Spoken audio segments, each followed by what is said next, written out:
ขอโอกาสอริยสัจสี่เป็นสิ่งที่คงที่บ่รู้จักเปลี่ยนแปลงภิกขุทั้งหลาย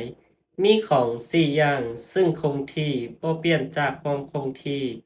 บ่ไปสู่ความมีความเป็นโดยประการอื่นของสี่อย่างนั้นเล่าใดหนอ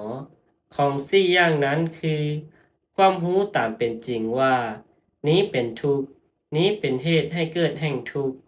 นี้เป็นความดับบ่เหลือแห่งทุกข์ และนี้เป็นทางดำเนินให้ถึงความดับบ่เหลือแห่งทุกข์ทั้งสี่อย่างนั้นเป็นของคงที่บ่เปลี่ยนจากความคงที่บ่ไปสู่ความมีความเป็นโดยประการอื่นดังนี้ภิกขุทั้งหลายนี้แหละเป็นของสี่อย่างซึ่งคงที่บ่เปลี่ยนจากความคงที่บ่ไปสู่ความมีความเป็นโดยประการอื่นภิกขุทั้งหลายเพราะเหตุนั้นในกรณีนี้ พวกเจ้าต้องตั้งความเพียรเพื่อให้รู้ตามเป็นจริงว่า